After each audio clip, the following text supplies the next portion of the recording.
buenos días. Bienvenidos todos a este taller Cambio Climático, Amenazas y Desafíos de Infraestructura. La Asociación de Concesionarios de Obras Públicas, en su 7º Congreso Nacional de Concesiones, nuevamente ha convocado a los actores más relevantes de la industria, tanto del ámbito público como privado, con el fin de discutir y debatir sobre aquellos temas que, a nuestro juicio, debieran marcar la agenda del sector para los próximos meses. Este año hemos relevado el rol de la infraestructura en la vida cotidiana de las personas y de nuestra sociedad. Creemos que la discusión no debiera estar en cómo se construye, en quién lo hace, ni en el mecanismo que se usa para ello. Lo importante es desarrollar la infraestructura pública que los chilenos y el país necesitan, especialmente en ámbitos para los que al parecer ninguna industria está preparada y que solo este año nos ha sorprendido con una ola de incendios en la zona centro-sur, aluviones en el norte del país, marejadas en el borde costero, intensas precipitaciones y nevazones en la zona central y hace muy poco el temporal que afectó a la isla de Chiloé. Nos referimos a los efectos del cambio climático en Chile y para ello invitamos a 3 destacados expositores y expertos en los siguientes temas. Gestión de catástrofes. El subsecretario de Interior, Mahmoud Alewi, nos va a dar una charla. La experiencia en desafíos hidrológicos, el director general de Obras Públicas, Juan Manuel Sánchez. Y resiliencia en infraestructura, Alondra Chamorro. Una breve reseña de nuestros invitados. Mahmoud Alewi Peña y Lillo, subsecretario de Interior, cursó estudios de Ingeniería Civil en la Universidad de Chile, se tituló como ingeniero comercial en la UNIAC y tiene un diplomado en Planificación Estratégica del Instituto de Estadísticas de Sao Paulo. En el año 2009 se desempeñó como subsecretario de Desarrollo Regional y Administrativo en la Subdere. Bajo su gestión, el Gobierno de Chile y el Sistema de Protección Civil ha debido enfrentar 13 eventos naturales de diferentes características, como los aluviones de Atacama en marzo de 2015, los terremotos de Iquique en 2014, Coquimbo 2015, Chiloé 2016, los incendios forestales de Valparaíso en 2014 y de la zona centro-sur del país en 2017, catalogados como una de las más severas de nuestra historia. El subsecretario encabeza la articulación del aparato público para enfrentar emergencias, coordinando a ONEMI, las Fuerzas Armadas, las instituciones públicas y los organismos técnicos del Estado, en conjunto con la sociedad civil y el mundo privado. Dicha conjunción de esfuerzos le ha permitido al país poder enfrentar desastres naturales de envergadura, poniendo a Chile como uno de los líderes en el manejo y respuesta en emergencias. Don Juan Manuel Sánchez Medioli, director general de Obras Públicas, arquitecto, magíster en gestión urbana y diseño de ciudad de la Universidad de Milán, con 17 años de experiencia profesional en las áreas de diseño, gestión y planificación urbana y territorial. Actualmente se desempeña como director general de Obras Públicas, desde donde lidera la agenda de eficiencia, modernización y transparencia, papel del MOP, cargo en que asumió luego de ejercer como director nacional de planeamiento de la misma cartera. Es integrante de la Secretaría Ejecutiva del Comité Interministerial de Ciudad, Vivienda y Territorio. Previamente fue el subdirector ejecutivo del Proyecto Urbano Integral Ciudad Parque Bicentenario del Ministerio de Vivienda y Urbanismo, jefe de proyecto en el Plan de Transporte Urbano Integral de Concepción, Biovías, e integró el equipo que elaboró el Plan de Desarrollo Urbano del borde costero de la ciudad de Venecia, en Italia. Además, es docente en programas de posgrado en la Universidad Católica de Chile.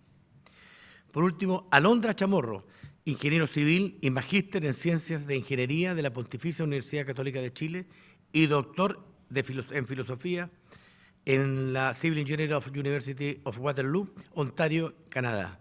Sus áreas de especialización incluyen ingeniería vial, gestión de infraestructura y gestión de infraestructura ante eventos naturales. Ha participado en proyectos de investigación del Banco Mundial, el Ministry of Transportation of Ontario, Canadá, investigación y desarrollo del FONDEF, FONDEF IDEA, FONDEF VIEW, FONDEF SIT, iniciación e innovación tecnológica de Corfo. Es directora del proyecto FONDEF Ideas para el desarrollo de modelos para la cuantificación del riesgo y mitigación de eventos naturales que afectan la red vial de nuestro nacional, y del proyecto FONDESIT de iniciación para el desarrollo de modelos de comportamiento de caminos de bajo volumen de tránsito. Es profesora patrocinante de un proyecto FONDEF View para la implementación de un sistema de gestión de pavimentos urbanos desarrollado por el FONDES I+D, donde fue directora alterna e investigadora principal. Es coautora de publicaciones técnicas del Banco Mundial sobre tecnologías de evaluación de infraestructura vial y coautora de una publicación elaborada por la Asociación Mundial de Carreteras, PIARC, sobre accesibilidad en caminos rurales. Sin más, y teniendo en cuenta nuestros excelentes invitados hoy día, le voy a dar la palabra al subsecretario Mahmoud Alewi para que nos dé su charla. Gracias.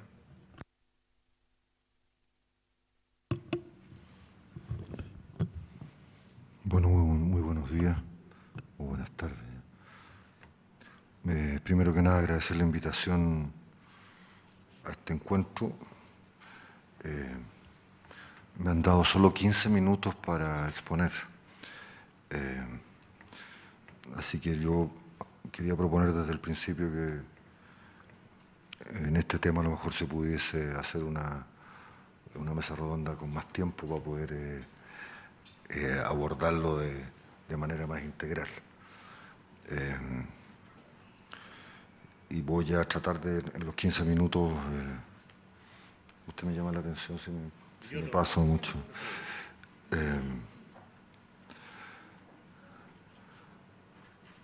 Porque yo tengo la impresión de que hay que seguir usando el método antiguo, que ya no se usa ya, que es que uno junta información, la analiza y después define los caminos de acción. Hoy día eso está un poco desfigurado. Hay demasiada gente en demasiados ámbitos que hace análisis sin información y hay muchos que actúan sin análisis. Y parece ser eso uno de los factores que tenemos, por los cuales tenemos demasiadas dificultades en el país. Y como este es un tema extremadamente relevante a mi juicio, voy a seguir ese método antiguo.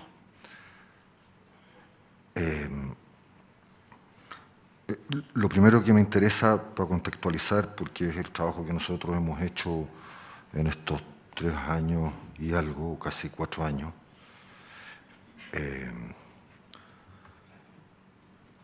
los datos mundiales son extremadamente, yo diría, alarmantes.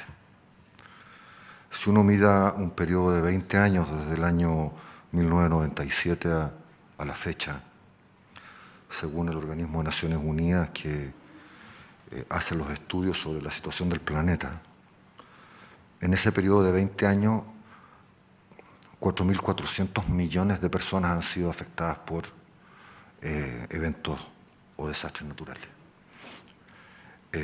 Si uno la compara con los 7.528 millones de habitantes que hoy día tiene el planeta, en un periodo de 20 años se ha afectado el equivalente al 57,8% de los habitantes en ese periodo. Pero el informe de Naciones Unidas además incluye una cápite que tiene que ver con el equipo que coordina los asuntos humanitarios en Naciones Unidas. Establece que cada año, en promedio, la gente que es afectada por desastres naturales en forma directa son 221 millones. O sea, son 5 veces más de las personas que son afectadas por conflictos, ¿no? Militares o de otro tipo, ¿no? Pero además el informe establece que el 70% de los puntos más expuestos en el planeta frente a los desastres son aquellos países que tienen un ingreso bajo. El Banco Mundial establece como ingreso bajo aquellos países que tienen un ingreso bruto per cápita de hasta $1.045. Y el 89% de las muertes que se producen en los desastres a nivel mundial, que son básicamente en tormentas, también se producen en los países de bajos ingresos, o sea, en países pobres. Una comparación, y no siempre es bueno compararse porque la letalidad que tienen los desastres naturales en la actualidad hacen que estas variaciones puedan cambiar, pero si uno compara 2 eventos extremos, como pasó en Haití el año 2010 y en Chile el año 2010, En el caso de Haití murió el 11% de la población, en el caso de Chile el 0,1%. Pero si uno usa el informe que hizo el Banco Mundial, que abarca un periodo de 34 años en el mundo, donde se ordenan 21.700 desastres, que, de acuerdo a este estudio del Banco Mundial, produjeron muertes por 1.722.600 personas y produjeron pérdidas por 4.200 billones de dólares. Y si uno analiza la tipología, primero, del tipo de desastre, yo no los voy a latear con todo el desglose porque me demoraría mucho, pero para dar solo algunos datos nomás. La clasificación es en eventos geofísicos, hidrológicos, meteorológicos y climatológicos. La mayor cantidad de muertes se producen, que alcanza en este estudio, en este rango y con este número de eventos, el 51% de las muertes se producen por efectos geofísicos. Y el 41% de todos los eventos son meteorológicos. Y el 40% de los 4.200 billones de dólares se producen en los eventos meteorológicos. Si uno combina las tipologías, llega a una conclusión fácil. El 77% de todos los eventos en el planeta en este periodo, 80-2014, el 77% fueron entre fenómenos hidrológicos y meteorológicos. Si uno clasifica todos esos eventos y los ordena ahora no por tipología de eventos, sino que lo ordena por ingreso de los países, entendiendo que el Banco Mundial clasifica, como ya dije, países de ingreso bajo hasta 1.045, países de ingreso medio bajo hasta 4.125 dólares, bruto per cápita siempre, medio alto hasta 12.745, o sea, Chile es un país de ingreso más alto, y todos los países que superan los 12.746 dólares bruto per cápita son países de ingreso. Si uno ordena estos 2.000 y tantos eventos, 2.600 y tantos eventos, los 21.700 eventos, perdón, los ordena por ingreso de cada uno de los países, descubre lo siguiente. Primero, el 44% de todos los eventos se producen en países de ingreso alto. Y esos países concentran el 61% de todas las pérdidas totales. Pero el 51% de las muertes se produce en los países de ingreso bajo. O sea, los pobres. ¿No? Si ustedes revisan ese informe, pueden llegar a las mismas conclusiones. Adicionalmente, estos informes establecen que se hace una comparación entre, o uno, mejor dicho, puede concluir a partir de la información, hacer una comparación entre invertir $1 en prevención respecto a invertir una cantidad determinada de dólares en respuesta.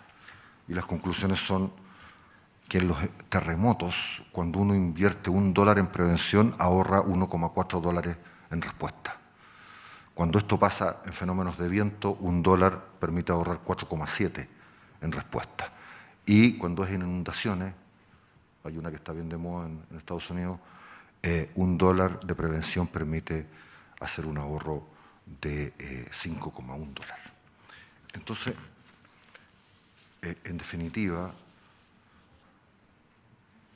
el esfuerzo en prevención es algo que por lo menos financieramente rinde. El informe incluye además, por si alguien lo quiere revisar, todo lo que tiene que ver con aquellos países que tienen seguros para infraestructura, sea pública, privada o individual. ¿No? Pero no me voy a alargar en eso. Tampoco me voy a alargar en el tema de lo que está pasando en Estados Unidos. Pero me interesa agregar un dato, que también es un informe del Banco Mundial, en que establece que hay 3 áreas donde los desafíos son cruciales para poder enfrentar el siglo XXI. El primero es el cambio climático, efectivamente, pero no lo centra solo en infraestructura, también lo enfrenta en pobreza. Y el cálculo que ellos establecen es que los fenómenos climáticos lo que van a producir es al menos 100 millones de personas más pobres que las que existen actualmente. Pero también habla de los desplazamientos forzados.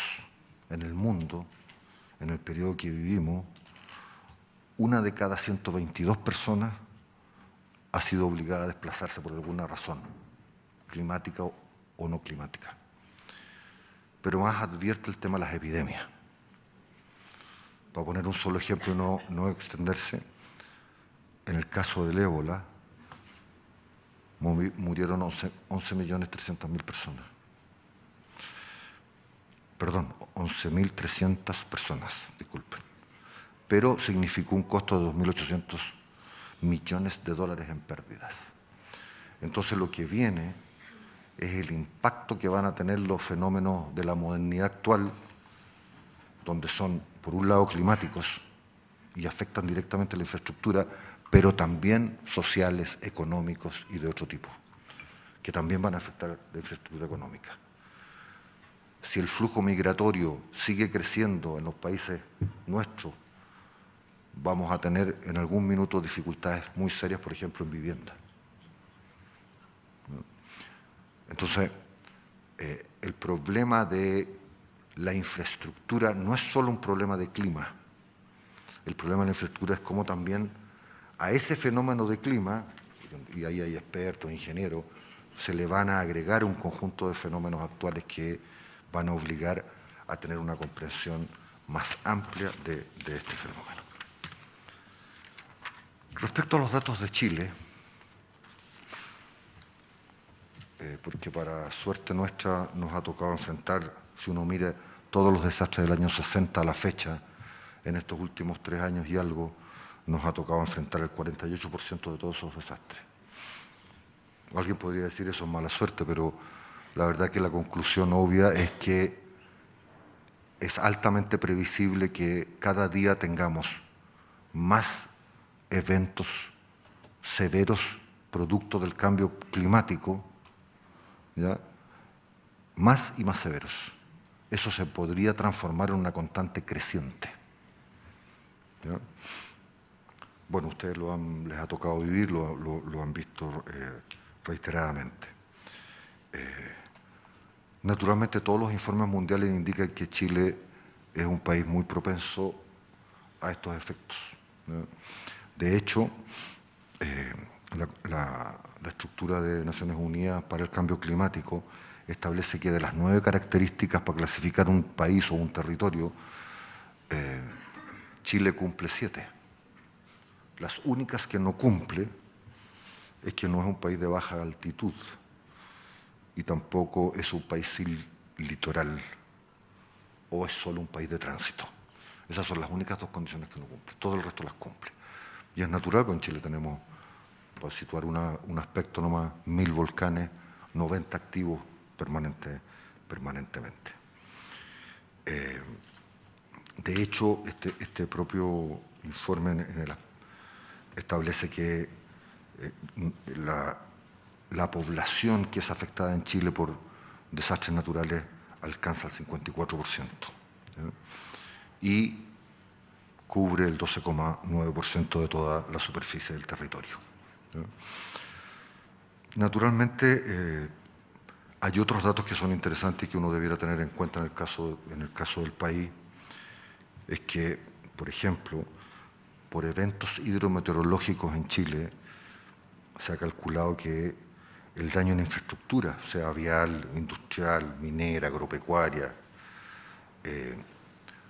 ha implicado que el país pierde el 0,19% del PIB, ¿ya? Y además, si uno hace un cálculo a partir de eso, de cómo se comporta la inflación solo por este tipo de hechos, estoy hablando solo de hidrometeorológico, sube en 0,39%. Los gastos que ustedes los conocen mejor, porque la Superintendencia de Banco hizo, por ejemplo, el cálculo de lo que nos costó el año 2010. Yo ya no estaba en el gobierno cuando se produjo ese hecho. Y han calculado la Superintendencia de Valores y Seguros que los pérdidas, o sea, lo que costó hacer esta reconstrucción después del 2010 equivale a 30.000 millones de dólares, o sea, el 18% del PIB del país. ¿No? Yo creo que en el caso de Chile es interesante tener en cuenta aspectos como los siguientes. Nosotros en el año 2010, en déficit hídrico, que habitualmente se asocia a camiones aljibe o a estanque y cosas por el estilo, nos gastamos el año 2010 un poco más de 1.000 millones de pesos. El año 2015 llegamos a 46.300 millones. Y el año pasado a 29.000 millones, 28.900 y algo. Y por lo tanto, en tema hídrico, por ejemplo, si solo seguimos pensando en represas, no vamos a arreglar el problema. Porque la distancia que hay de diseño, etcétera, de una represa, entonces tenemos que pensar en otro tipo de mecanismos, donde la gente empieza a juntar agua. Si uno solo toma los datos de lo que gastamos en emergencia, nosotros estamos a cargo de la emergencia como Ministerio del Interior y de la transición que se produce entre la emergencia y la reconstrucción. Y iniciada la reconstrucción están a cargo todos los ministerios sectoriales. El año 2010, solo en emergencia, nos gastamos 190.800 y tantos millones, solo en emergencia. El año 2015 nos gastamos 195.900 millones. Y el año 2016 bajamos a 76.900 millones. Y fracción todo esto. El gasto solo en emergencia el año 2015 fue equivalente al 93% de lo que gastábamos en gratuidad.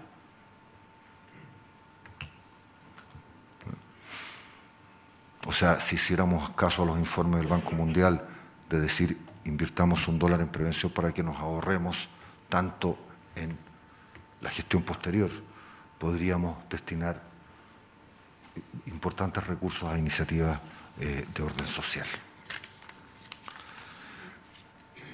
Naturalmente, en el caso particular de Chile, solo mirar los datos geofísicos, meteorológicos, etcétera, y la infraestructura natural que existe en el país, requiere mirar también otro tipo de infraestructura, porque como el país tiene las características que tiene, y nosotros, gracias al trabajo que se ha hecho con la empresa privada y el Estado, para darle solo algunos datos nomás. Si nosotros miramos toda la infraestructura que uno podría calificarla de crítica en el área combustible, energía, agua, cuarteles de carabineros, bomberos y establecimientos de salud, tenemos 49.394 estructuras que son clasificables como críticas. O sea, casi 50.000. Solo en el área energía tenemos 2.613. En el área agua tenemos 7.980. O sea, tenemos una cantidad muy importante de infraestructura crítica que hay que relevar. A lo mejor tú vas a dar los detalles, yo voy a decir las cosas generales nomás, pero por lo menos al año 2015 teníamos 6.593 puentes en Chile. 80.583 kilómetros de caminos de distinta naturaleza, que están todos clasificados, etc. Entonces, a los fenómenos obvios de la naturaleza se incluye además el tipo de infraestructura que tenemos. ¿Y cuál es el problema básico que tenemos en esto, aparte de la infraestructura?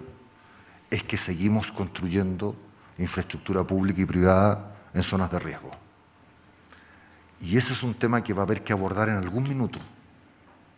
Porque yo entiendo que cuando uno dice no se puede construir a cota cero y por lo tanto hay que despejar, cota cero del mar, y por lo tanto hay que despejar todo ese territorio, el metro cuadrado en UF sube muy rápidamente. Entonces, pero eso hay que hacerlo porque si no vamos a seguir gastando lo que nos gastamos en emergencia y en reconstrucción. Porque en Chile, y ese es otro problema que va a haber que abordar y va a haber que hablar con el empresariado, hay que construir una cultura de que los privados empiezan a tener seguros para desastres. Nosotros hicimos un seguro hace un año, creo, un año más o menos, con Banco Estado, que es un seguro para cosas, para la gente más pobre, digamos, dentro del área comercial e industrial, y creo que vamos como a 5.000. No tenemos cultura de asegurar, así como pasa en los países de altos ingresos, donde el 90 y tantos % de las personas están con seguros contra algún tipo de desastre. En Chile eso no pasa. Yo creo que en Chile con suerte debemos llegar al 5%.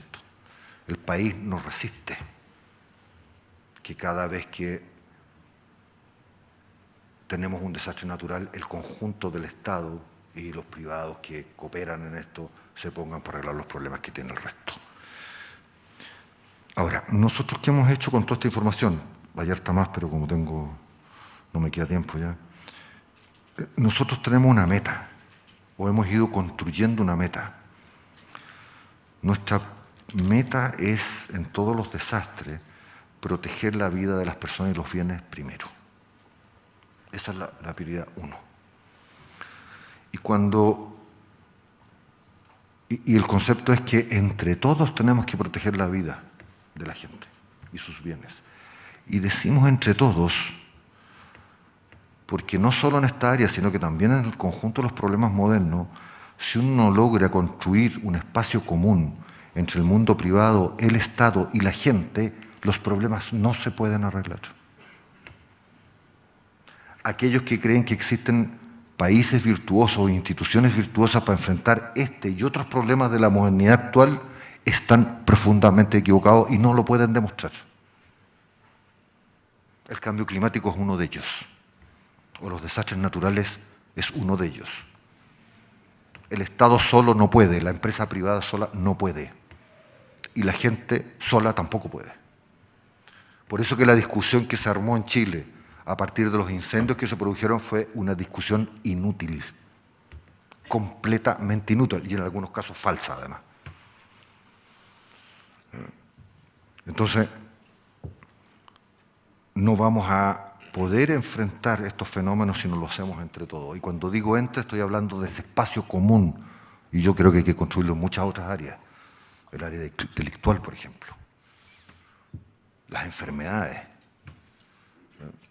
No solo los terremotos, no solo las lluvias, no solo los incendios. Entonces, para eso hay que construir una cultura. Así hemos arreglado el problema, por ejemplo, de los cajeros automáticos con el sistema financiero. Eso no lo ha hecho el Ministerio del Interior y las policías solos, con los fiscales. Ahí la banca entendió que tenía que hacer un aporte sustantivo para solucionar ese problema y así lo solucionamos. Cuando llegamos se robaban 4 cajeros al día. Hoy día creo que estamos en 0,3. Entonces, nosotros hemos establecido 3 ejes para el periodo previo a cualquier desastre. Primero, mucha cooperación público-privada. Mucha. Eso cuesta hacerlo en Chile. No solo cuesta hacerlo entre el mundo público y el mundo privado, cuesta hacerlo adentro del mundo público. Después, en otra oportunidad, puedo contar cómo logramos que la coordinación finalmente se produzca, pero hay que trabajar en mucha prevención, que tampoco es un esfuerzo suficiente en Chile. Hay que aumentar la tecnología en la medida de los recursos de acuerdo al índice per cápita que tiene este país. Y durante los desastres tenemos una política que es relativamente simple. Primero, se protege la vida de las personas y sus bienes. Segundo, toda la infraestructura crítica ordenada por energía eléctrica primero, agua potable después, todo el sistema de salud y la conectividad en comunicaciones y terrestre. Y mientras eso no esté ordenado, el resto pasa a segundo plano. Eso también cuesta hacerlo, porque el mayor problema de enfrentar desastres no es tecnológico, lo es, pero no es esencialmente tecnológico. No es esencialmente un problema de recursos, es cómo uno administra el miedo de las estructuras que tienen que funcionar y el miedo de las personas. Entonces nosotros en estas prioridades no somos flexibles, independiente del problema que exista. Si no hay luz, si no hay conectividad eléctrica, mientras eso no se arregle, no arreglamos el resto. Pero tenemos otro ámbito que es muy relevante, que es el ámbito de las comunicaciones. El mayor problema de administrar el miedo es lo que sale en la prensa y lo que transmiten los medios. Voy a poner un solo ejemplo, podría escribir un libro sobre esto. La persona más escuchada en los primeros días de la marea roja en Chiloé, los primeros 3 días hasta que averiguamos quién era un odontólogo. Pero tenía una pequeña característica, porque era experto en marea roja y decía que las empresas tenían la responsabilidad de todo eso, pero tenía una característica adicional: su nombre y apellido no eran reales. Uno no puede administrar el miedo, que es el factor esencial en cualquier emergencia, si no logra que los medios tengan un poco de responsabilidad social. Un poco. Uno entiende que tienen que informar y que si de repente alguien les da un dato erróneo, etc. Sí. Sí. Por último, solo ratificar todos estos fenómenos no los vamos a poder enfrentar solos. No hay instituciones capaces de eso, no hay personas, no hay profesiones capaces de hacerlo. O lo hacemos entre todos o no será posible. Yo creo que, creo que es una gran oportunidad este encuentro, Chile puede transformarse en un laboratorio mundial para la gestión de riesgos, no solo en términos de análisis, como se ha hecho progresivamente, por ejemplo, en las áreas de la ingeniería, sino que en la gestión de los riesgos. Pero además, y sobre todo la empresa privada, porque el aparato estatal es muy pesado, los aparatos estatales son muy pesados, con la eficiencia que tiene el empresariado chileno, puede contribuir a hacer que los empresarios de otros países con los chilenos podamos hacer este tipo de tareas en conjunto. Es distinto contratar un radar meteorológico y financiarlo solo desde Chile que hacerlo en otros 3 países. Y creo que la empresa privada tiene la gran oportunidad de hacer que este laboratorio mundial, que es la gran oportunidad, a mi juicio, de este país, pueda ser efectiva. Muchas gracias.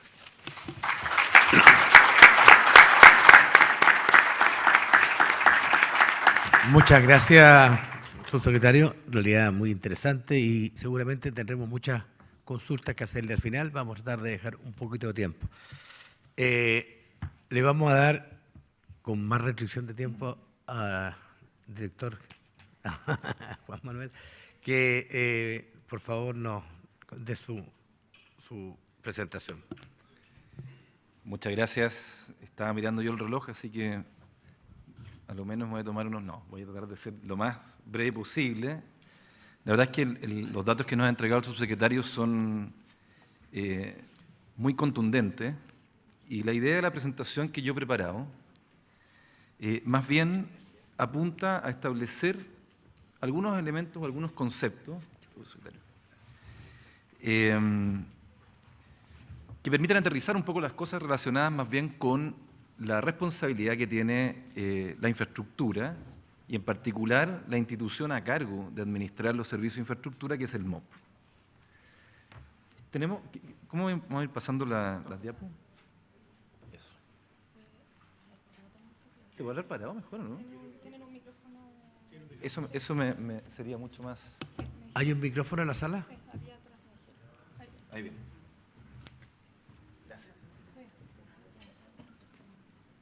Esto me queda más cómodo. ¿Aló, se escucha? Entonces, lo primero es por qué es importante para Chile o por qué es un tema relevante el cambio climático. Hay una comisión, un grupo intergubernamental de expertos sobre el cambio climático, las Naciones Unidas, el famoso IPCC, porque tiene que tener una sigla, que estableció o define que la adaptación al cambio climático como un proceso de ajuste al clima real o proyectado y sus efectos. En los sistemas humanos, la adaptación trata de moderar o evitar los daños o aprovechar las oportunidades beneficiosas.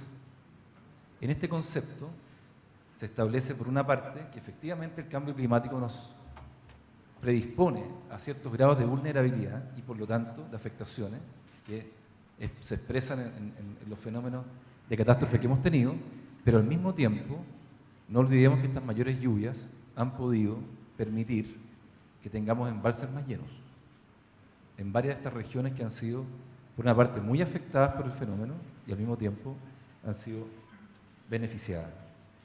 Algunos conceptos importantes que a la hora de entender el fenómeno del cambio climático creo relevante poder establecer, como por ejemplo que la amenaza al clima, a los fenómenos climatológicos, se presenta como un factor gatillante del riesgo de desastre, es decir, es una presión adicional a todos los otros factores que inciden en un territorio. Es por eso que la vulnerabilidad entonces es la capacidad o el nivel o susceptibilidad que es capaz de soportar estos efectos adversos por parte de las comunidades, o sea que están propensos a una cierta amenaza. El riesgo, por tanto, depende de la exposición y vulnerabilidad de los sistemas frente a las amenazas climáticas. Así está definido el riesgo. Si cuando decimos queremos ciudades o territorios más seguros, es que queremos disminuir o mitigar ese riesgo, que básicamente se establece como la intervención humana para reducir los gases de efecto invernadero. Es decir, el cambio climático tiene una incidencia en la atmósfera que hace que estos fenómenos se empiecen a generar con mayor frecuencia. Por lo tanto, el desafío de la infraestructura se enmarca en el último concepto, que es adaptar o ajustar los sistemas humanos frente a entornos nuevos y cambiantes. Lo dijo el subsecretario Lewy, la verdad es que la concentración que hemos tenido, él dijo 60 años, aquí hicimos una gráfica de los 55, se ha ido concentrando en el último tiempo. En parte también porque tenemos territorios con mayor cantidad de infraestructura, por lo tanto es cuantificable ese daño, y porque tenemos más población habitando los territorios. Por lo tanto, las afectaciones son aún mayores. La mayoría de esos fenómenos en los últimos años tienen que ver con el cambio climático, con los fenómenos hidrológicos. Por eso, en la 20ª edición de la Conferencia de Naciones Unidas sobre el Cambio Climático, la COP22, Chile fue posicionado, aparece en el 10º puesto de los países más vulnerables y afectados por estos efectos. La vulnerabilidad entonces respecto de este fenómeno básicamente ha estado concentrado en los recursos hídricos. Tenemos una escasez y un proceso de desertificación que va avanzando. Tenemos nueva presión sobre el sistema energético, por eso fue importante el cambio de la matriz que hicimos durante este gobierno, porque permite adaptar una matriz que estaba, por una parte, carbonizada, efecto de gases de efecto invernadero, pero también dependiente de muchas fuentes hidráulicas, hacia una que aprovecha otro potencial solar en este caso, o de viento, o otras energías renovables no convencionales. Y la infraestructura, con mayor frecuencia e intensidad de los eventos, sumado al aumento del nivel del mar, traen incrementos en la altura de las olas, los fenómenos de marejada, en la intensidad de los oleajes y la intensidad y dirección de los vientos que podría afectar la infraestructura. Respecto a los gases de efecto invernadero, hay dos elementos que son relevantes para la industria. El primero es que tenemos que cambiar la forma en que hoy día nuestras maquinarias en los procesos constructivos están operando y saturando la atmósfera, sobre todo los centros urbanos. Parte de ello es que un programa de vialidad que estamos desarrollando ha implementado un filtro que, miren la equivalencia, una máquina sin filtro equivale a 650 máquinas con filtro respecto al impacto sobre la atmósfera. Esto implica que estamos aportando a mitigar el efecto invernadero que es producto del cambio climático. Por otra parte, la certificación de edificios sustentables implica un esfuerzo público-privado por establecer medidas de mitigación para incorporar herramientas pasivas a los diseños, porque evidentemente cuando aumenta la temperatura utilizamos mayor cantidad de equipamiento, como el aire acondicionado, en fin, que hace cargar la matriz y eso libera mayor CO2. Entonces esta adaptación al cambio climático se refleja en estos dos elementos. Por una parte, soluciones estructurales, y ahí están las obras, en el ámbito del control y la regulación de las crecidas, de los cauces, la canalización de ellas, sobre todo en los ámbitos urbanos, en las áreas urbanas, la infraestructura vial resiliente y redundante, la mantención de los cauces, aquí habla de la gestión y la conservación de aquello, el registro y monitoreo de las precipitaciones y caudales, la necesidad de tener buenos pronósticos para administrar lo que luego vemos en UNEMI con el subsecretario Lewy, ¿no?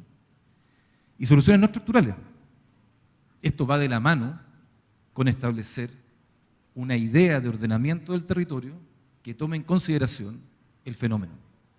Y por eso la planificación territorial, urbana y territorial, permite establecer primero cuáles son las áreas aptas para ciertos usos y cuáles debieran estar prohibidos para ciertos usos en aquellas áreas que están afectadas directamente al riesgo. Usos de suelo, áreas verdes, sistemas de alerta, vías de evacuación. Entonces estos eventos extremos respecto a las labores que el Ministerio de Obras Públicas desarrolla impactan en varios programas y proyectos o tipologías, partes del negocio del MOP. Desde luego la sequía, la necesidad de construir y embalsar el agua, construir embalses para embalsar el agua, para tener una seguridad en el riego y por supuesto el consumo y otras actividades productivas. En la seguridad del agua potable a través de los sistemas de agua potable rural o las desaladoras para poder tener nuevas fuentes de producción y en aquellas áreas donde la Superintendencia de Servicios Sanitarios poder tener un sistema que permita generar agua durante todo el tiempo. Tormentas cálidas, control de crecida, aluviones y sistemas de aguas lluvia. Olas de calor, obras viales y edificación pública. Marejadas, obras portuarias y de bordes costeros. Esta es la postal de lo que hoy día nos está ocurriendo con los daños que han sido afectadas nuestra infraestructura durante estas últimas, nosotros contamos 17, alguien aquí habló de 13, emergencias que nos ha tocado de magnitud, porque todo el tiempo, hoy día con mayor posibilidad de comunicarnos tenemos mucho más frecuente el catastro, lo vamos actualizando, el catastro de afectación a la infraestructura por estos fenómenos. En términos absolutos, el Ministerio le ha irrogado entre emergencia y reconstrucción, que es una delgada línea, ¿no? Porque tiene que ver con la forma en que administramos el presupuesto, en torno a 240.000 millones de pesos, donde tenemos un avance del 58%. Esto, sin contar con aquellos proyectos que tenemos que desarrollar y que están actualmente en diseño y que va a tener un desenlace en obras, en los sectores, por ejemplo, de la región de Atacama, donde prácticamente vamos a intervenir la hidráulica de todos los cauces más importantes de la región. Esto implica obras de contención aluvional, de encauzamiento de ríos y también de sistemas de monitoreo. Este es el tipo de obras que estamos desarrollando. Implica que, ante las polémicas de levantar o no el muro frente a Viña del Mar, ¿no? Que aparece como parte de uno de los debates que en la práctica son relativamente ciertos. Efectivamente, si uno quisiera hacer frente al fenómeno de marejada, requiere mayor infraestructura, pero esa infraestructura también puede ser mitigada con elementos de distinta naturaleza, entre las cuales está el estudio que ha hecho el Instituto Nacional de Hidráulica, donde ha podido mitigar el efecto de las olas. Por eso es que en estas medidas estructurales para adaptarnos al cambio climático resulta muy importante tener buena información. Hoy día la manera de poder resolver en forma eficiente los mecanismos de alerta temprana es teniendo instrumental necesario para dar esas alertas. La Dirección General de Aguas, por tanto, ha implementado un agresivo plan para tener un servicio hidrométrico coordinado con todas las agencias que hoy día toman datos respecto a la atmósfera, a los fenómenos hidrológicos y, desde luego, a los hidráulicos relacionados con los cauces, por lo tanto, instrumental relacionado con la meteorología, la filometría, la calidad del agua, y los numeritos muestran la cantidad de equipos que están instalados hoy día en las principales cuencas del país. Pero es evidente, para hacer un link con lo que ha manifestado el subsecretario Lewy, que un sistema de alerta temprana nos permite, a diferencia de otros fenómenos de emergencia, como por ejemplo los terremotos o los tsunamis, aquí con un buen sistema de alerta, con buenos datos, que los podamos tener eficientemente para informar a la población, tenemos en estos fenómenos mayor tiempo para poder desarrollar o tener un buen desempeño en la gestión de la emergencia. Es por eso que es muy relevante tener una coordinación y una colaboración institucional, lo decía el subsecretario también, entre el mundo privado, el público, que también nos cuesta, y la ciudadanía. Ante esto, lo más importante es tener datos sobre la amenaza y pronóstico y tener información lo más actualizada posible. Piensen ustedes que el sistema meteorológico, el que administra la Dirección Meteorológica Nacional, tiene una periodicidad en los informes mucho menor a lo que localmente se requiere para poder administrar una posible amenaza de aluvión. Por esa razón, el Instituto Nacional de Hidráulica junto al DICTUC elaboró, no sé si lo han visto en la prensa, algo que incluso está siendo exportado a países como Italia, un sistema que en este caso fue elaborado localmente en la Quebrada de Ramón, en La Reina, que permite coordinar a través de nodos y acumuladores de información, primero, un modelo meteorológico con pronóstico cada 6 horas, es decir, baja, con mayor frecuencia tenemos mediciones respecto al comportamiento climatológico, un modelo hidrológico que permite, la hidrología es cuando la gota cae, digamos, toca la superficie, y un modelo hidráulico en línea que permite poder tomar decisiones, y han establecido, por ejemplo, que la acumulación, la concentración de agua, que es el dato relevante, que es básicamente cuánto demora la gota desde que está tomada en la mayor altura de la cuenca, de la quebrada, hasta el punto más bajo, calculan en torno a 3 horas y media. Es decir, en 3 horas y media, nosotros perfectamente podemos gestionar una emergencia en forma eficiente. El cambio climático nos obliga a la descentralización, a tener pronósticos más locales, a mayor instrumental y gestionar esa información en forma eficiente. La presidenta hace algunos días lanzó el Plan de Acción Nacional al Cambio Climático. Esto implica que nos obliga a tener a muchas organizaciones, instituciones estatales, un plan de adaptación, un plan de mitigación, medios para implementarlo y la gestión comunal, regional y local de esta emergencia. Por eso es que actualmente, paso el aviso, estamos haciendo una consulta pública vía web porque estamos intentando mostrar, pero al mismo tiempo recoger las opiniones de qué cosas debieran estar en el plan de adaptación de los servicios de infraestructura. Nos parece muy relevante que la COPSA, la organización que agrupa las concesionarias, nos puedan ayudar en ello. Pero es evidente, hoy día lo escuchamos en la mañana, en el debate presidencial, eché algunas cosas de menos, entre las cuales está que este acuerdo público-privado debe estar o debe quedar expresado en también una visión compartida del desarrollo y al mismo tiempo en un plan nacional de infraestructura. Creo que la posibilidad que tenemos es muy alta de tener éxito en una política a largo plazo si logramos acordar a tiempo lo que requerimos, pero no necesariamente en el listado de proyectos, sino con un propósito, como lo mencionó el ministro Undurraga, de ser un país desarrollado al año 2030. Nos da lo mismo qué infraestructura hacer, por lo tanto es importante establecer el estándar. El Plan Chile 2030 indaga sobre eso. Le pedimos a la OECD que nos comparara con países que tuvieran similitudes con Chile y la OECD nos dividió en distintas macrozonas. Pero al mismo tiempo debemos adaptar la estructura o la arquitectura institucional para que podamos dar ese salto que el país requiere en infraestructura.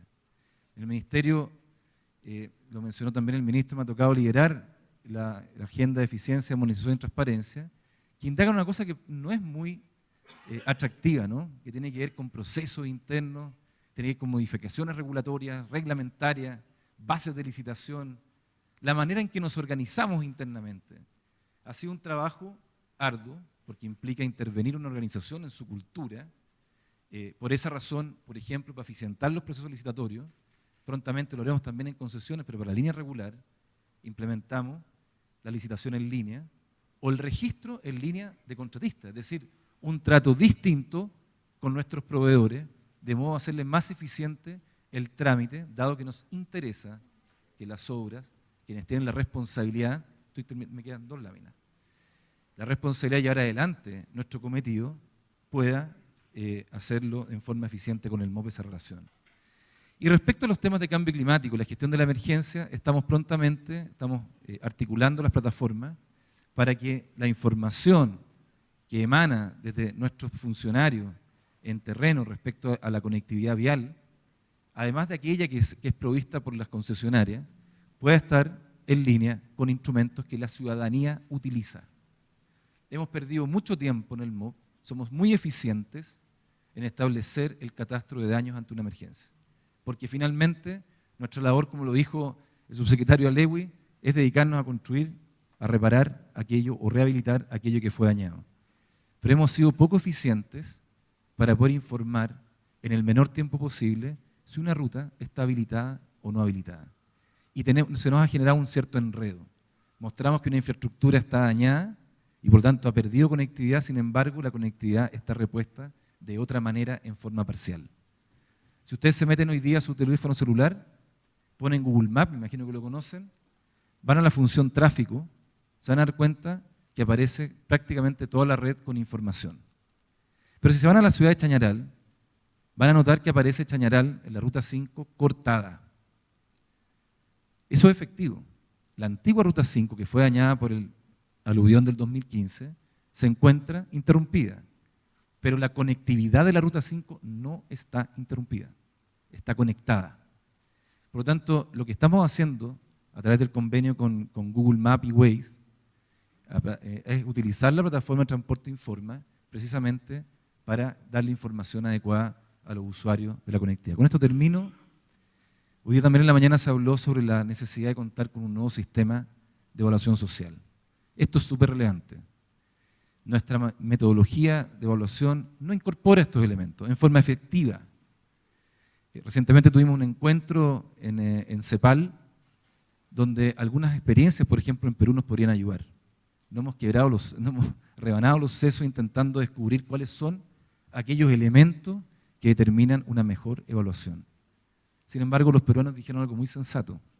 Cuando la infraestructura salva vidas, cuando la infraestructura adapta al cambio climático, debemos hacer una modificación de la tasa de descuento. Es decir, probablemente hay una forma más simple de, por ejemplo, evitar o limitar el proyecto de desarrollo dentro de las llanuras inundables y mantener la infiltración de las llanuras de inundación, que el proyecto mantendrá o mejorará los hábitats ribereños y acuáticos, incluyendo la conectividad de hábitat acuático, o desarrollar el equipo proyecto un plan de adaptación que identifique los riesgos del cambio climático. Cuando los proyectos incorporan estos elementos, tienen un valor social muy importante. Este proyecto de evaluación lo hemos estado trabajando con Mideso, con apoyo de Harvard, con apoyo del BID, y creemos que prontamente vamos a tener una metodología más adecuada para contar con la viabilidad de proyectos a través de este mecanismo. Muchas gracias.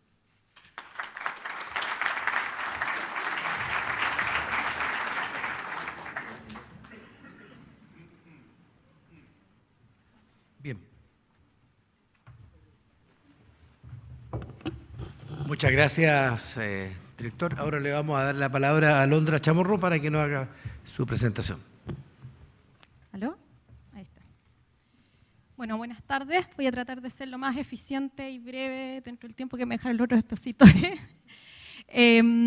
Bueno, el día de hoy se habló mucho de resiliencia, se habló mucho de infraestructura y infraestructura crítica, pero creo que es bastante importante ser claros sobre estos conceptos para luego definir cuál es el estado de avance que tenemos en términos de resiliencia en nuestra infraestructura y cuáles son los desafíos y las oportunidades que tenemos para seguir avanzando en la materia.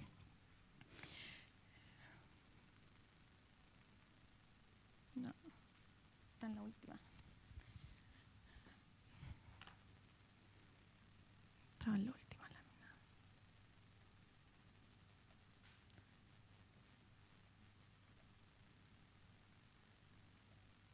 Ahí sí. ¿Qué entendemos como infraestructura crítica? Esta es una definición del Critical Five, que son las 5 naciones más importantes anglosajonas: Nueva Zelanda, Australia, Estados Unidos, Canadá y el Reino Unido. Definen todos aquellos sistemas activos, instalaciones y redes que proveen servicios esenciales requeridos para la seguridad, estabilidad económica, prosperidad y salud de una nación, ¿ya? Acá esquematizo con 5 imágenes, los que generalmente son bastante coincidentes dentro de todos los planes nacionales.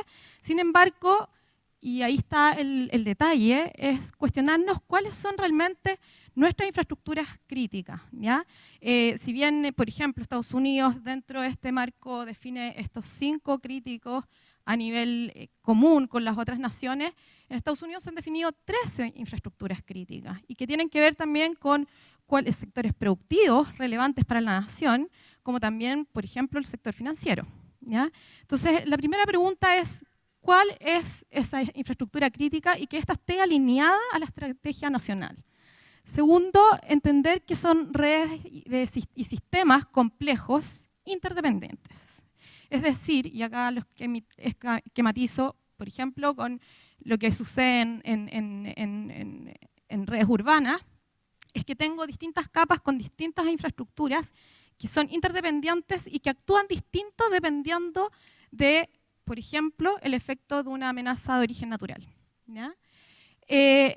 Ahora, lo que sí hay que tener presente es que su relevancia también se debe no solamente al tipo de uso que tiene, sino que al valor que tiene, y que es el principal activo de una nación, ¿ya? A mayor densidad, como es el caso urbano, aumenta la interdependencia entre estas redes y también la complejidad. Y obviamente acá, en particular en Chile, es clave el rol que cumple la red concesionada de distintos tipos de infraestructuras en este sentido de infraestructura crítica, ¿ya? Ahora, dado que son redes y son sistemas expuestos y dispuestos sobre la geografía de un país, están altamente expuestos y tienen un alto nivel de riesgo ante las amenazas de origen natural, ¿ya? ¿Qué entendemos por riesgo? Algo presentó el director general de Obras Públicas, pero quisiera hacer hincapié sobre estos temas. El riesgo en función de la vulnerabilidad y de la amenaza. La vulnerabilidad no solamente de la infraestructura, sino de aquellos usuarios y de la población que de alguna forma se beneficia de esa infraestructura, ¿ya?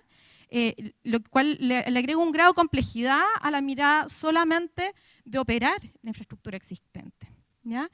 Y en términos de amenaza, bueno, es el evento natural, que hay que entenderlo, pero no podemos hacer mucho por tratar se podría tratar de mitigar, por ejemplo, el caso de cambio climático, pero no podemos hacer mucho de evitarlo, sino que tenemos que ser estratégicos en esta parte que tiene que ver con entender cuál es la vulnerabilidad de nuestra infraestructura crítica a través de entendimiento de cuán frágiles y también de cuán expuesta está a los distintos eventos de origen natural. Entonces, vulnerabilidad es la susceptibilidad de algún agente, estructura, incluso personas, a perder total o parcialmente su nivel de servicio. Y ahí hay un tema crítico que entendemos por nivel de servicio, porque cuando estamos hablando de una amenaza, no estamos hablando de nivel de servicio en términos de operación corriente. Estamos, por ejemplo, lo que pasa en una infraestructura vial, que estamos hablando quizás de rugosidad o de la calidad que le estoy ofreciendo al usuario por transitar en ella, movilidad. Tenemos que ser bien claros en cómo puedo medir esa vulnerabilidad ante una amenaza natural. ¿Es capacidad de la infraestructura en su conjunto? ¿Es capacidad en términos de flujo? ¿Es velocidad que le aseguro a la sociedad? ¿Qué es? Porque cambia y es dependiente también del tipo de infraestructura y el propósito que ésta tiene.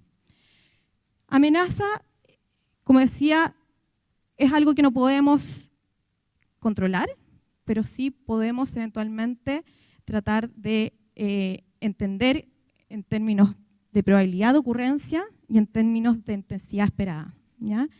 Y lo que sí es claro que sí podemos hacer es que, dado cierta amenaza, podemos eventualmente predecir y estimar esas consecuencias si es que yo entiendo la vulnerabilidad y por ende, de alguna forma, planifico o gestiono ese riesgo. ¿Qué estamos haciendo hoy en día en Chile? En general, y quizás es cierto, hemos sido bastante efectivos en el momento de la emergencia.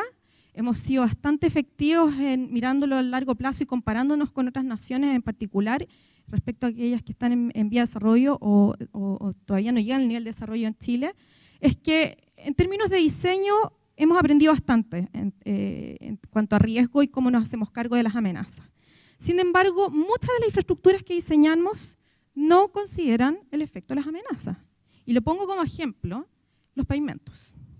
Los pavimentos no los estamos diseñando en términos de capacidad de soporte de un sismo, de la aceleración de un sismo o los potenciales deformaciones que generarían. Los diseñamos en términos de condiciones normales de tráfico y de los efectos del clima, pero cotidiano, ¿ya? Que lo llamamos en el fondo las solicitaciones. Pero no estamos incorporando, por ejemplo, y en el caso, por ejemplo, de la infraestructura vial, sí en términos sísmicos diseñamos puentes, pero no estamos, por ejemplo, en términos hidrometeorológicos considerando todos los factores que están acrecentando, producto del cambio climático, los impactos hidrometeorológicos en la infraestructura, en particular en los puentes. Entonces, hay una suerte, y esto no es un problema país, es un problema a nivel mundial. Todos los países están adaptando sus diseños en virtud del cambio climático y en virtud de ciertas amenazas que originalmente no se tenían contempladas dado el territorio. ¿Qué estamos haciendo en términos de evaluación de riesgo? La verdad es que si bien se está trabajando, se está investigando, se está invirtiendo también en innovación en términos de mitigación, es poco lo que hacemos en términos de gestión de riesgo, ¿ya? De riesgo ante eventos naturales. ¿Por qué? Porque faltan modelos que nos permitan predecir lo que mostraba antes, esa vulnerabilidad, ¿ya? O sea, esa probabilidad y con ello poder decir cuánto estoy dispuesto a pagar o invertir antes que ocurra el evento. Porque socialmente es mucho mayor la presión cuando ya ocurrió para poder rehabilitar esa infraestructura rápido y volver a un nivel de operación esperado o recomendado en el menor tiempo posible. Y en términos de mitigación, ¿qué es lo que pasa? Es que faltan herramientas, tanto técnicas como legales, para poder justificar inversión en mitigación. Y en este sentido es crítico que se incorpore en el Sistema Nacional de Inversiones y en particular en la evaluación social de proyectos de distintas carteras, se incorpore el efecto del riesgo ante eventos naturales y los efectos, obviamente, del cambio climático y sus consecuencias hidrometeorológicas. Solamente como dato adicional a lo que presentó el subsecretario del Interior, entre el 1980 y el 2011, Chile registró pérdidas cercanas al 1,2% de su PIB debido a eventos extremos de origen natural. O sea, estamos dentro de la OCDE en un nivel... ¿Sí? Sí. En el periodo. Ahora, lo que yo quiero ser bien clara es que esto, por lo general, se hace en términos del costo directo, pero no se piensa necesariamente, y no, en Chile no se ha implementado una metodología rigurosa en términos de cuantificar cuáles son las consecuencias socioeconómicas dadas por los eventos. Solo como un ejemplo de la red vial, ya mencioné lo que pasa en el caso de los diseños, es que la red vial está expuesta a casi todos los eventos, en realidad a todos, que afectan al país. Entre 1990 y el 2009, este fue base a un estudio que realizó la Universidad de Concepción en conjunto con la Dirección de Vialidad, más de 30.000 kilómetros de caminos presentaron al menos una interrupción total o parcial por amenaza de origen hidrometeorológico. ¿Y cuáles son los estándares de diseño que estamos aplicando? Como decía antes, en general se enfocan al tránsito y clima en términos cotidianos y no a el caso extremo de que estamos viviendo. Y solo algunos elementos entonces incorporan al diseño la amenaza la amenaza y por ende sus consecuencias. ¿Cuál es la práctica común finalmente? En términos generales, reaccionamos post-evento. Y existe limitada mitigación previo evento. ¿Qué es lo que pasa muchas veces? Que es el caso, por ejemplo, de lo que sucedió en Antofagasta con los aluviones o lo que ha pasado también en muchas de las obras costeras, aparte de lo que ha sucedido en la red vial, efectivamente mitigamos, pero para el evento posterior. O sea, una vez que ocurre el evento, se reconstruye considerando los efectos del evento que ya sucedió. Pero son muy pocas las iniciativas que se han desarrollado previa a la ocurrencia de un evento. ¿Ya? No sé si se entiende. Entonces, en el fondo, por ejemplo, lo que sucedió en la Ruta 5 con el colapso de puentes del 2010, efectivamente se optó a un mejor diseño de puentes, por ejemplo, el del Río Claro, y que es mucho más resiliente que el que existía antes, pero posterior a que ocurriera el evento y el colapso. ¿En qué se traduce esto? Bueno, en general la práctica común está orientada más bien a los protocolos de emergencia, como se mencionaba antes, en tratar de asegurar transitabilidad en el menor tiempo posible. Y lo otro es muy importante, en términos de infraestructura, y en particular en infraestructura vial, hemos sido capaces, y gracias de una manera importante a la ley de concesiones, de aprender sobre la gestión de la infraestructura durante la operación, durante la vía útil de esta. ¿Ya? Es un conocimiento que ya está inculcado acá y está establecido en Chile, pero en términos de operación normal. La pregunta de fondo es cómo incorporo a esa gestión durante la operación al riesgo. ¿Cuáles son las consecuencias de esta práctica? El costo social por corte y rehabilitación de vías sumado a la pérdida a nivel de servicio. O sea, finalmente, ¿cuánto estamos perdiendo por el hecho de no invertir en prevención? Y un sobrecosto para el país, finalmente, por inversión en reposición más que en mitigación. Esto no quiero marearlos mucho con gráficos, pero sí creo que es importante destacarlo. ¿Qué se entiende por resiliencia? Esto viene de la definición de CREDEN, de la Comisión para la Resiliencia ante Desastres Naturales, que concluyó el informe a finales del año pasado y se lo entregó a la presidenta. Este concepto de resiliencia partida viene de hace mucho tiempo de las áreas de las ciencias naturales, de entender un poco el medio natural y también en las ciencias sociales. Pero aplicado a la infraestructura, por ejemplo, tiene que ver con la capacidad de un sistema, persona, comunidad o país expuesto a una amenaza de origen natural para resistir, absorber, anticiparse, adaptarse y recuperarse de sus efectos de manera oportuna y eficaz. ¿Ya? Ahora, ¿qué se entiende acá en este gráfico como resiliencia? Es la inversa de esta área, de esta curva. ¿Esta curva qué es lo que representa? Tengo un nivel de servicio, una infraestructura que funciona con cierto nivel de servicio, por ejemplo, la velocidad promedio de circulación sobre cierto tipo de red o flujo dentro del sistema de agua, y ocurre el evento en algún momento dado, y esta caída del nivel de servicio produce obviamente pérdidas, y está dada básicamente por cuán vulnerable es esa infraestructura a ese evento. Y quizás la caída completa vendría a ser que quizás esa infraestructura no era robusta en absoluto. Ya.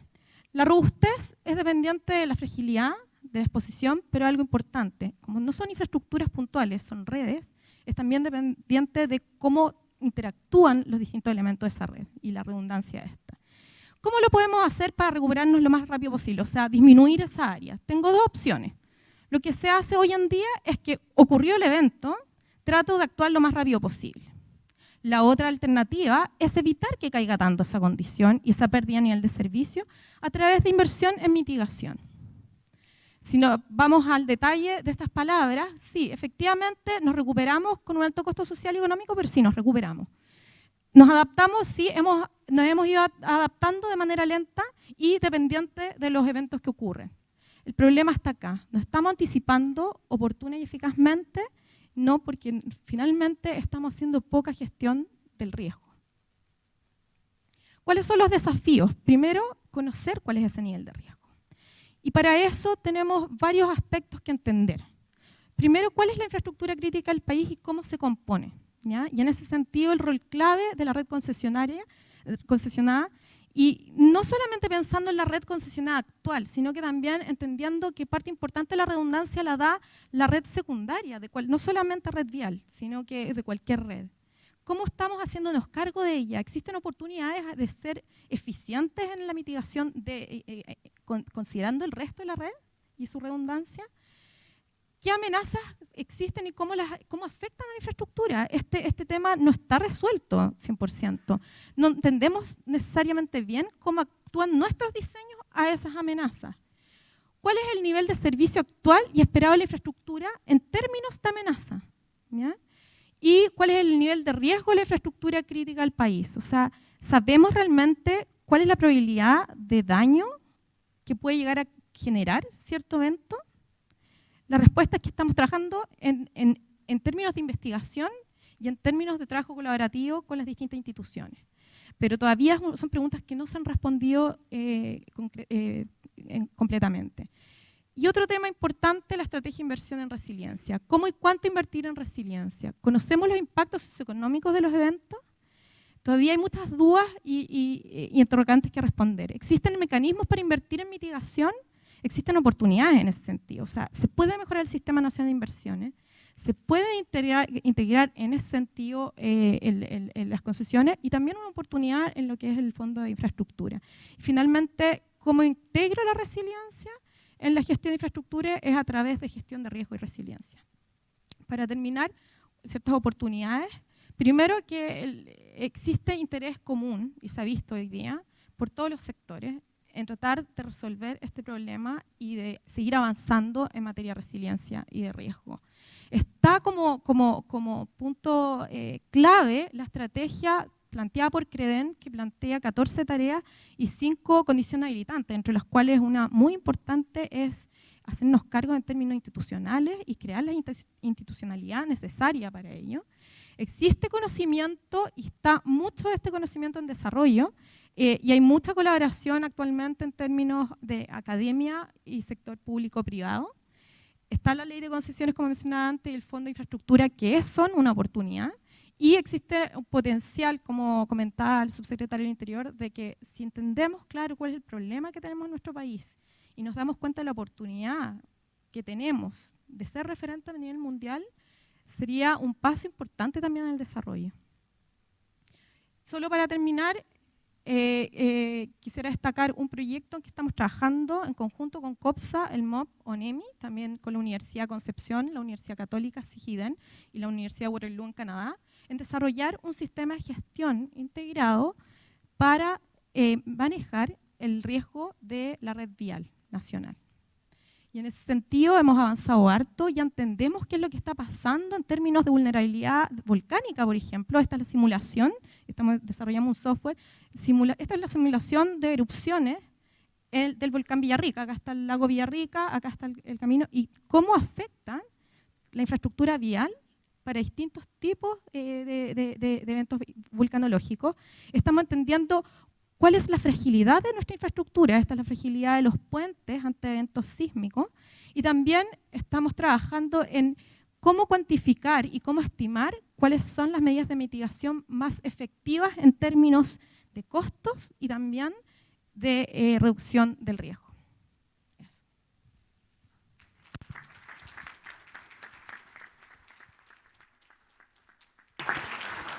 Bien, vamos a tener solo 10 minutos de preguntas, porque a las 2 en punto nos vamos, salvo que...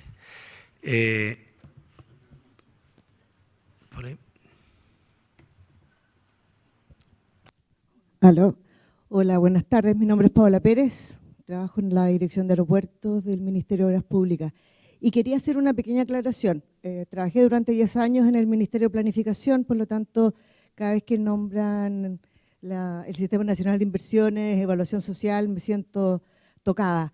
Y les quería comentar de que efectivamente hoy día el Ministerio de Desarrollo Social está trabajando en una nueva metodología donde todo aquel costo asociado a mitigar los riesgos se está sacando de la evaluación social para no castigar la rentabilidad del mismo.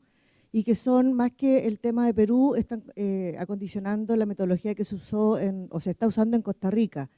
Por lo tanto, ya en la evaluación social se está considerando eso como un costo igual a beneficio, por lo tanto no se va a castigar.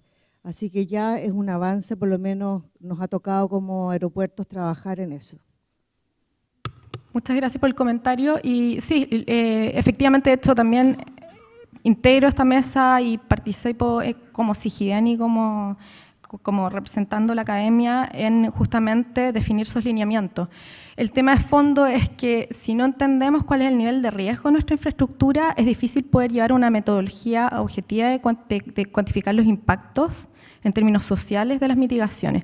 Entonces, si bien existen metodologías internacionales, y un buen ejemplo es la de Costa Rica, si no conocemos el riesgo de nuestra infraestructura, es muy difícil poder adaptar, y no es directo llegar y adoptar metodologías internacionales. Entonces, ese ha sido el gran desafío que estamos teniendo con MDS actualmente y con los distintos ministerios que están en la mesa. ¿Alguna otra consulta? Bien, solo una quisiera, Juan Manuel, preguntarte. Habló el subsecretario de que la inversión en mitigación, digamos, ¿cierto?, daba del orden de, en hidráulica, por ejemplo, era 1 a 4, algo. La consulta es, nosotros tenemos una infraestructura que hoy día está ya obsoleta, la infraestructura que del año que se construyó en el año 60, el año 70, y ahí en realidad la inversión es prácticamente hacer de nuevo la estructura. Entonces, ¿hay algún plan dentro del Ministerio que esté contemplando la reposición, ¿cierto?, de nuevos puentes, ¿cierto?, o de nuevas estructuras?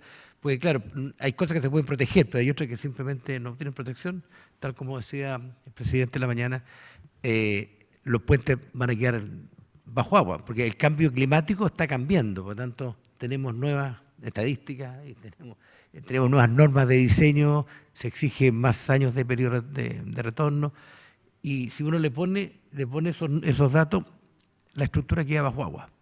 Entonces, ¿hay algo? Bueno, yo creo que la respuesta va en dos direcciones. La primera es que efectivamente el fenómeno nos va a implicar tener una gestión. Ya vieron ustedes cómo se inundó el aeropuerto de Houston.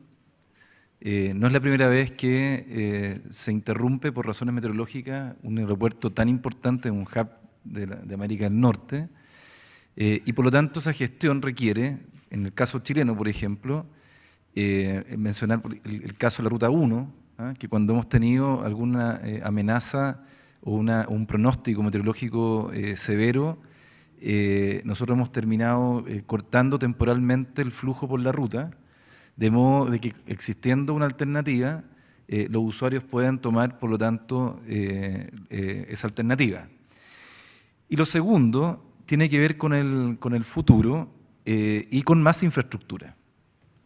Solo para darles un dato, en Atacama, cuando yo les hablaba de que existe un estudio, más bien son 7 estudios simultáneos, que están en la cuenca del Copiapó, de Chañaral y de Huasco, o sea, Copiapó, Salado y Huasco, implican obras del orden de, por ejemplo, solo en la cuenca o en la quebrada de Paipote, que es la que llega enfrentando al río Copiapó en la ciudad de Copiapó, va a rogar un costo fiscal de en torno a los 100.000 millones de pesos, solo esa, y habría que multiplicar en torno a 7 o 10 veces ese valor para lograr dejar por lo menos las pasadas por las zonas urbanas en forma segura.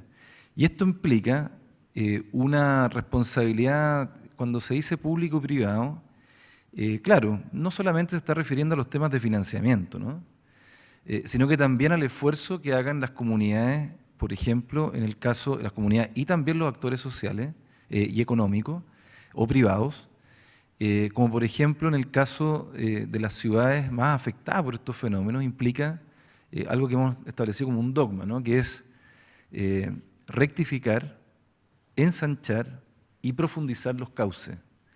Y esto va a afectar a Moro y Cristiano.